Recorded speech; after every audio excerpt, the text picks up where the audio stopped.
A little over 400 miles away from Moscow, Idaho, the case of another deadly stabbing during another overnight home invasion. That case has gone cold because it's 15 months now.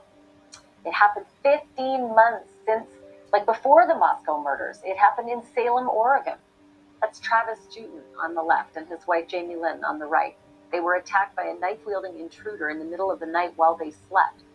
Travis died at the scene. Jamilyn was gravely wounded, but miraculously she survived the attack.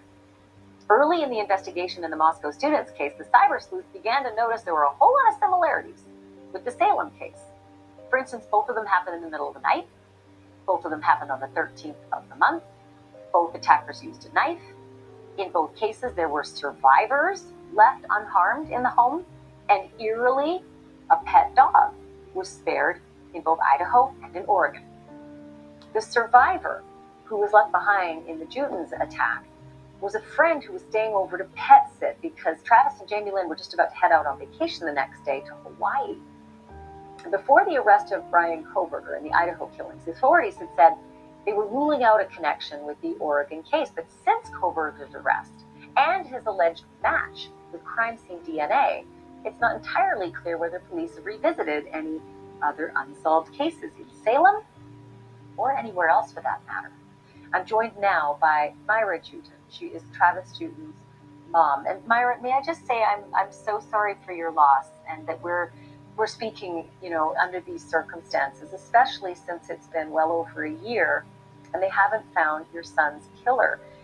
When you heard about what happened in Idaho, did you instinctively think there might be a connection? Do you now think there might be a connection still? Well, there's a lot of similarities. I have no proof there's a connection, but I'm hopeful that hopefully that this will reinvigorate this case and bring attention to my son's murder, and hopefully we will get some answers soon. It will be 1 year and 6 months this coming Friday on the 13th. So 18 months, that is, no parent should have to go through any of what you've gone through. And certainly this wait has been excruciating, I can only imagine. When you heard after 7 weeks that they were able to find a suspect in Idaho, did that at least reinvigorate your hope that you still could find your son's killer? Yes, it did. I was very happy and very relieved for those parents that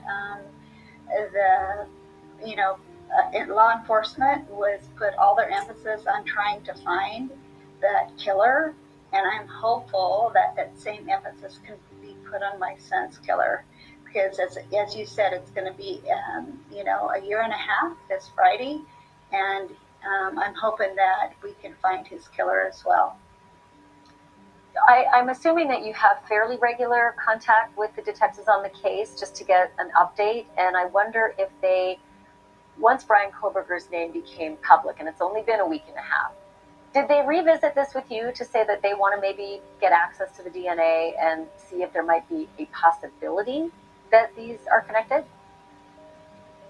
No, I have not heard from them. My attorney is in contact with them, but I have not heard from the detectives in this case. So you put out a $50,000 reward. How did that juice the tips that came in? Because as we know, tips can be everything, right? It can be, and I'm putting the information up on the screen for anybody who's watching right now. Because tips are so important, the detective who's working on this case has an email and a phone number for anybody who's watching and wants to send tips in on this case. But how did the tips come in after the reward, and how have the tips been since the reward expired? So all the tips go to Marion County. They go into the tip line or to the detective, and we have had no update from Marion County what kind of tips have come in.